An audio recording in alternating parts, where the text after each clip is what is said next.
নমস্কাৰ প্ৰিয় দৰ্শক, আমি সকলোৱে কম বেছি পৰিমাণে মহাভাৰতৰ কথা জানো, শুনিছোঁ বা পঢ়িছোঁ। আৰু আমি এয়াও জানো যে মহাভাৰতৰ মূল হৈছে কৌৰৱ আৰু পাণ্ডৱৰ মাজত হোৱা এখন ভয়ংকৰ যুদ্ধ। গান্ধাৰীৰ 100 পুত্ৰ আৰু কুন্তীৰ 5 পুত্ৰ অৰ্থাৎ পঞ্চপাণ্ডৱৰ মাজত এই যুদ্ধখন হৈছিল। আজি আমি আলোচনা কৰিম মহাভাৰতৰ আঁৰত লুকাই থকা কেইটামান ৰহস্যৰ কথা। মহাভাৰতৰ যুদ্ধৰ বীজ প্ৰকৃততে ক'ৰ পৰা অংকুৰিত হৈছিল? আমি গান্ধাৰীৰ 100 পুত্ৰৰ দুৰ্যোধন, দুঃশাসন, বিকৰ্ণকে ধৰি কেইজনমানৰ বাদে বাকী কেইজন পুত্ৰৰ নাম নাজানো। এবাৰ ভাবি চাইছেনে যে এগৰাকী মহিলাই 100 পুত্ৰ জন্ম দিব পাৰেনে? আজিৰ চিকিৎসা বিজ্ঞানে এইটো কেতিয়াও মানি নলয় বা তেওঁলোকৰ মতে এয়া অসম্ভৱ। কিন্তু আমাৰ হিন্দু ধৰ্মৰ মহাকাব্য মহাভাৰতত উল্লেখ থকা মতে এয়া সম্ভৱ আছিল। কিন্তু কেনেকৈ? গান্ধাৰীয়ে কেনেকৈ 100 পুত্ৰৰ জন্ম দিছিল? প্ৰকৃততে গান্ধাৰী কোন আছিল? বহু আখ্যান বা কথা মতে ধৃতৰাষ্ট্ৰ গান্ধাৰীৰ প্ৰথম স্বামী নহয়। তেন্তে গান্ধাৰীৰ প্ৰথম স্বামী কোন আছিল? আৰু ধৃতৰাষ্ট্ৰই কিয় এগৰাকী বিবাহিত স্ত্ৰীক বিবাহ কৰিছিল? ধৃতৰাষ্ট্ৰৰ জন্মতেই অন্ধ আছিল নে ইয়াৰ আঁৰত কোনো কাহিনী বা কথা লুকাই আছে? গান্ধাৰীয়ে জানি বুজি এজন অন্ধৰ লগত কিয় দ্বিতীয়বাৰৰ বাবে বিয়াত বহিছিল? আমি প্ৰায় সকলোৱে জানো যে দ্ৰৌপদীৰ বস্ত্ৰহৰণৰ পৰাই আৰম্ভ হৈছিল মহাভাৰতৰ যুদ্ধৰ আৰম্ভণি। প্ৰকৃত কাৰণ এয়াই নেকি? নে ধৃতৰাষ্ট্ৰ আৰু গান্ধাৰীৰ বিবাহেই মহাভাৰতৰ বা কুৰুক্ষেত্ৰৰ যুদ্ধৰ মূল কাৰণ? এনে সকলোবোৰ প্ৰশ্নৰ উত্তৰ পাবলৈ আপুনি ভিডিঅ'টো সম্পূৰ্ণকৈ চাব লাগিব। আহক আমি এতিয়া মূল কথাখিনিলৈ আগবাঢ়োঁ। প্ৰথমে আমি জানিব লাগিব যে প্ৰকৃততে ধৃতৰাষ্ট্ৰ কোন? পৃথিৱীৰ সকলো ধৰ্মৰ ভিতৰত হিন্দু ধৰ্মই হৈছে একমাত্ৰ ধৰ্ম যিয়ে পুনৰ্জনম আৰু কৰ্মফলৰ ওপৰত বিশ্বাস কৰে। লোকবিশ্বাস অনুসৰি আমি কৰ্মফলৰ পৰা কেতিয়াও হাত সাৰিব নোৱাৰোঁ, সেয়া ভালেই হওক বা বেয়াই হওক। পূৰ্বজন্মত যদি আমি কোনো পাপ কৰ্ম কৰিছোঁ আৰু যদি আমি সেই জন্মতেই তাৰ শাস্তি নাপালোঁ, তেন্তে এই জন্মত তাৰ শাস্তি আমি নিশ্চয় পাম বা আমি ভুগিবলগীয়া হয়। এক পৌৰাণিক কথা মতে ধৃতৰাষ্ট্ৰৰ লগতো তেনেকুৱাই হৈছিল। পূৰ্বজন্মত কৰা কোনো পাপ কৰ্মৰ ফলতেই ধৃতৰাষ্ট্ৰই অন্ধ হৈ জন্ম লাভ কৰিবলগীয়া হৈছিল। এইখিনিতে আমি জানিব লাগিব যে পূৰ্বজন্মত ধৃতৰাষ্ট্ৰ কোন আছিল আৰু তেওঁ কি পাপ কৰিছিল। কিছুমান পৌৰাণিক আখ্যান বা কথা মতে পূৰ্বজন্মতো ধৃতৰাষ্ট্ৰ এজন ৰজা আছিল। তেওঁৰ এটা বিশেষ দোষ আছিল যে তেওঁ কেতিয়াও প্ৰজাৰ সুখত সুখী নাছিল। প্ৰজাসকলৰ সুখ দেখিলে তেওঁ জ্বলি পুৰি মৰিছিল। তেওঁ চেষ্টা কৰিছিল যে তেওঁৰ প্ৰজাসকল দুখত থাকক আৰু মাত্ৰ তেওঁহে সুখত থাকিব। এবাৰৰ কথা, এবাৰ ৰজাই সৈন্য সামন্তক লগত লৈ চিকাৰ কৰিবলৈ গ'ল। বহু সময় ধৰি তেওঁ জংঘলত চিকাৰ কৰিলে আৰু এটা সময়ত ভাগৰি জিৰণি ল'বৰ বাবে এটা সৰোবৰৰ পাৰত বহিলে। সৰোবৰটোৰ পাৰত বহি জিৰণি লৈ থাকোঁতে ৰজাই হঠাৎ দেখিলে যে সৰোবৰটোৰ পানীত এজনী ৰাজহাঁহে তাইৰ পোৱালীকেইটাৰ লগত অতি আনন্দ মনে খেলি আছে। ৰাজহাঁহজনীয়ে তাইৰ পোৱালীকেইটাৰ সৈতে তেনেকৈ আনন্দ মনে খেলি থকা দেখি ৰজাৰ সহ্য হোৱা নাছিল। ৰজাই লগে লগে তেওঁৰ সৈনিকক আদেশ দি ক'লে যে এই ৰাজহাঁহজনীৰ চকু কাঢ়ি লোৱা আৰু তাইৰ পোৱালীকেইটা হত্যা কৰা। ৰজাৰ আদেশ মতে কাম হ'ল। সৈন্যকেইজনমানে হাঁহজনীৰ চকু দুটা কাঢ়ি ল'লে আৰু তাইৰ পোৱালীকেইটাক হত্যা কৰিলে। মৃত্যুৰ আগমুহূৰ্তত হাঁহজনীয়ে যন্ত্ৰণাত ছটফটাই ৰজাক কি অভিশাপ দিছিল জানে? মৃত্যুৰ আগমুহূৰ্তত হাঁহজনীয়ে যন্ত্ৰণাত ছটফটাই ৰজাক অভিশাপ দি কৈছিল, ৰজা, মই যেনেকৈ অন্ধ হ'লোঁ আৰু তই যিদৰে মোৰ পোৱালীকেইটাক হত্যা কৰি মোৰ বংশ নাশ কৰিলি, সেইদৰে অহা জনমত তয়ো অন্ধ হৈ জন্ম লাভ কৰিবি আৰু তয়ো নিৰ্বংশ হবি। কোৱা হয় যে এই অভিশাপৰ ফলতেই ধৃতৰাষ্ট্ৰ অন্ধ হৈ জন্ম লাভ কৰিছিল আৰু কুৰুক্ষেত্ৰৰ যুদ্ধত তেওঁৰ 100 পুত্ৰৰ মৃত্যু হৈছিল। ইয়াৰ অন্য এক প্ৰবাদো আছে, যি প্ৰবাদৰ মতে মাতৃ সত্যৱতীৰ কথা মতে মহৰ্ষি কৃষ্ণদ্বৈপায়ন, যাক আমি বেদব্যাস বুলি জানো, তেওঁ যেতিয়া এটি সন্তান উপহাৰ দিয়াৰ বাবে অম্বিকাৰ ওচৰলৈ গৈছিল, তেতিয়া অম্বিকাই ভয়তে চকু মুদি দিছিল। তাৰ কাৰণ আছিল মহৰ্ষি বেদব্যাস দেখিবলৈ অত্যন্ত কুৎসিত আছিল। যাৰ ফলত অম্বিকাই এটি অন্ধ পুত্ৰ সন্তানৰ জন্ম দিছিল আৰু সেই জন্মান্ধ পুত্ৰ সন্তানটিয়ে আছিল ধৃতৰাষ্ট্ৰ। পিছলৈ এই ধৃতৰাষ্ট্ৰৰ লগতেই গান্ধাৰীৰ বিবাহ কাৰ্য সম্পন্ন হৈছিল। ইয়াৰো এক কাহিনী আছে। আহক এতিয়া আমি ধৃতৰাষ্ট্ৰ আৰু গান্ধাৰীৰ বিবাহ কেনেকৈ হ'ল জানো। মহাভাৰতত উল্লেখ থকা মতে গান্ধাৰ ৰাজ্যত এজন ৰজা আছিল যাৰ নাম আছিল সুবল। তেওঁৰ একমাত্ৰ কন্যা সন্তান আছিল গান্ধাৰী। ৰজা সুবলে কন্যা সন্তানটিৰ নাম গান্ধাৰী কিয় ৰাখিলে? সেই সময়ত ৰজাই তেওঁৰ পুত্ৰ বা কন্যা সন্তানৰ নাম তেওঁৰ ৰাজ্যৰ নামেৰে নামাকৰণ কৰাৰ এক প্ৰথা আছিল। সেয়েহে ৰজা সুবলে তেওঁৰ কন্যা সন্তানটিৰ নাম তেওঁৰ ৰাজ্য গান্ধাৰৰ নামেৰে গান্ধাৰী ৰাখিছিল। ৰাজকন্যা গান্ধাৰীক লৈ ৰজা সুবলে বহু সপোন দেখিছিল। ৰজাই সপোন দেখিছিল যে ৰাজকন্যা গান্ধাৰী যেতিয়া বিবাহৰ যোগ্য হৈ উঠিব তেতিয়া তেওঁ ডাঙৰ স্বয়ম্বৰ পাতিব। সেই স্বয়ম্বৰলৈ ৰজাই দেশ বিদেশৰ ৰজা মহাৰজা তথা ৰাজকুমাৰক আমন্ত্ৰণ জনাব। ধুমধামেৰে ৰাজকন্যাৰ বিবাহ কৰ্ম কৰি বিদায় দিব। এদিন ৰাণীয়ে ৰজা সুবলক জনালে যে তেওঁলোকৰ কন্যা গান্ধাৰী ডাঙৰ হৈছে, বিবাহৰ যোগ্য হৈছে। এই কথা শুনি ৰজা আনন্দত আত্মহাৰা হৈ পৰিল। ৰজাই পলম নকৰি এক প্ৰথা অনুসৰি গান্ধাৰীৰ জীৱনকাল গণনাৰ হেতু গৰ্গমুনিৰ ওচৰত উপস্থিত হ'ল। গৰ্গমুনিয়ে গান্ধাৰীৰ জীৱনকাল গণনা কৰি হতবাক হৈ পৰিল। মুনি মহা চিন্তাত পৰিল, কাৰণ গান্ধাৰীৰ গণনাৰ সকলো ফলাফল যদি ৰজাক কোৱা হয় তেন্তে ৰজাই তেওঁক শাস্তি হিচাপে মৃত্যুদণ্ডও দিব পাৰে। আৰু যদি তেওঁ সঁচা কথা নকয় তেন্তে গান্ধাৰীৰ জীৱনকাল গণনাৰ ফল আধৰুৱা হ'ব। শেষত গৰ্গমুনিয়ে ৰজাক সকলো সঁচা কথা কোৱাৰ সিদ্ধান্ত ল'লে আৰু এফালৰ পৰা গান্ধাৰীৰ জীৱনকাল গণনাৰ ফল ক'বলৈ ধৰিলে। মহাৰাজ, আপুনি মোক যি শাস্তি দিয়ে দিব, কিন্তু মোৰ গণনাত ওলোৱা মতে ৰাজকন্যা গান্ধাৰী বিবাহৰ ৰাতি বিধৱা হ'ব।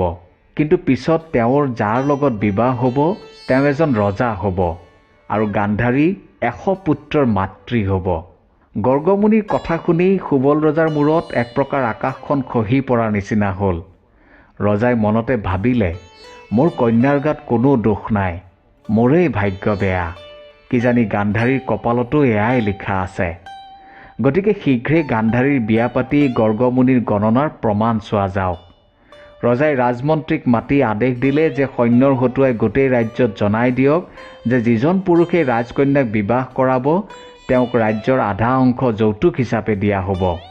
ৰজাৰ আদেশমতে কাম হ'ল। ৰাজ্যৰ চাৰিওফালে ঢোল পিটি জনাই দিয়া হ'ল।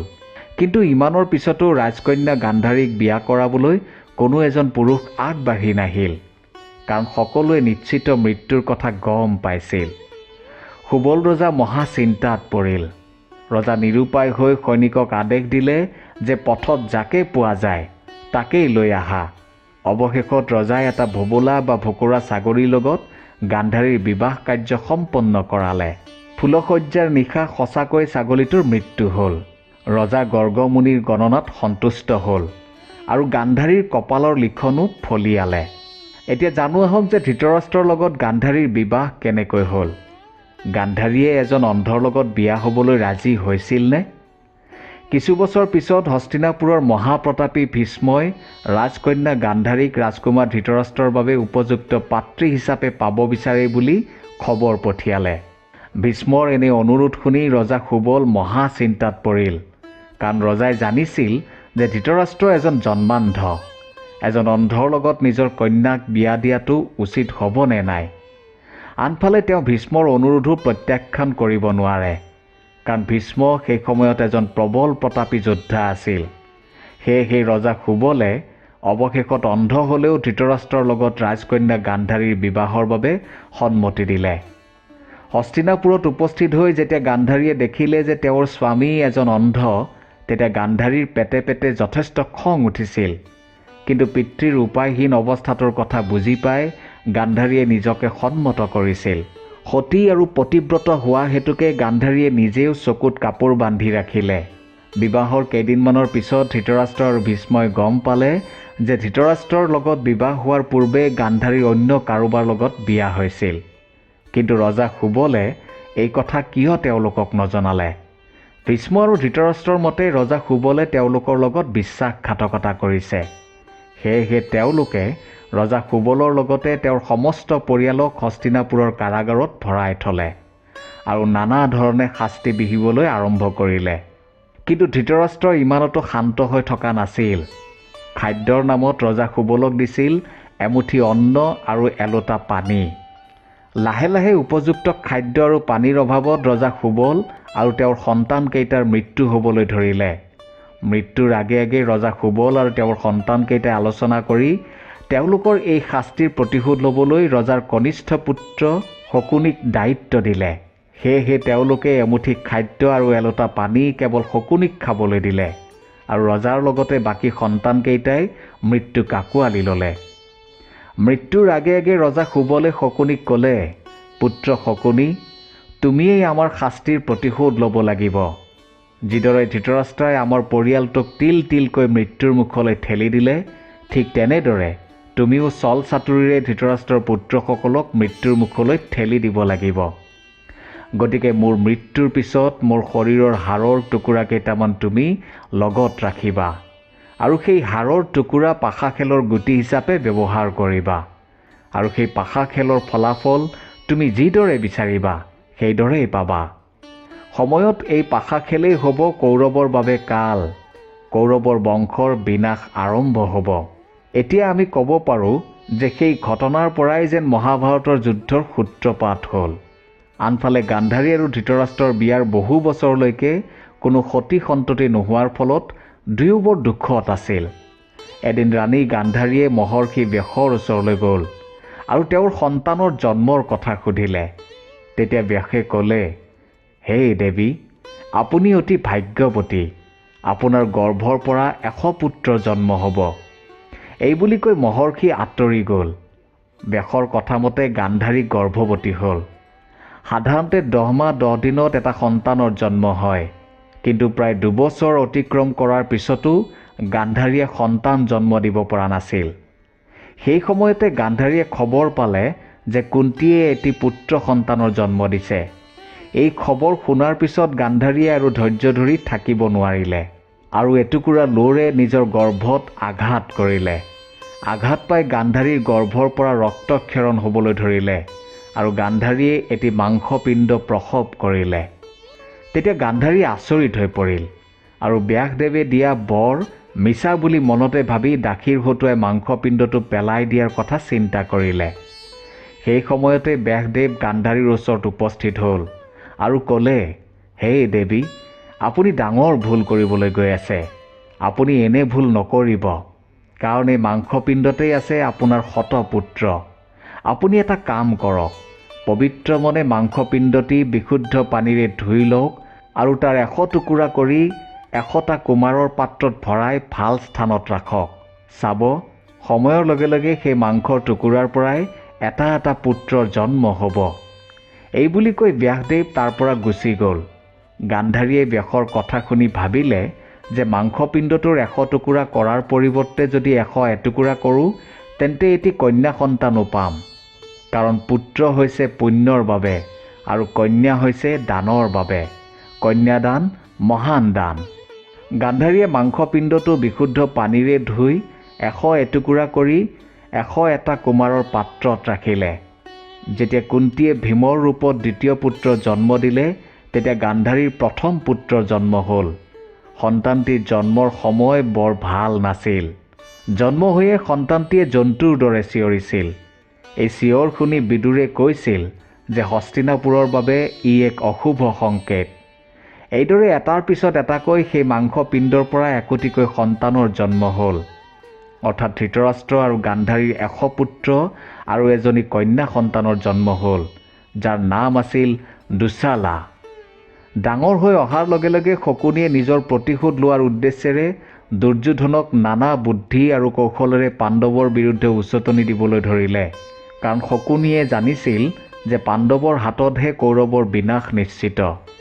গান্ধাৰীয়ে বিচৰা নাছিল যে তেওঁৰ পুত্ৰ ভুল পথেৰে পৰিচালিত হওক, কিন্তু শকুনিৰ চলচাতুৰি আৰু ধৃতৰাষ্ট্ৰৰ পুত্ৰ স্নেহৰ ফলতেই ধৃতৰাষ্ট্ৰই পুত্ৰসকলে কৰা ভুলবোৰকে আঁকোৱালি ল'বলৈ ধৰিলে, যাৰ ফলস্বৰূপে পাশা খেলৰ নিচিনা এখন খেল অনুষ্ঠিত হ'ল আৰু তাৰ পৰিণতি হ'ল মহাভাৰত, য'ত ধৃতৰাষ্ট্ৰৰ বংশৰ বিনাশ হ'ল।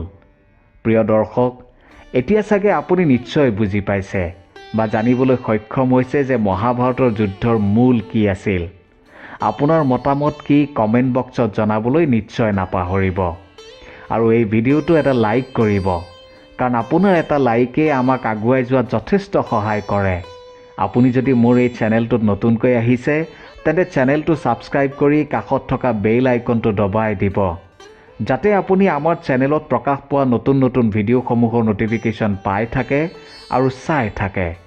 ধন্যবাদ।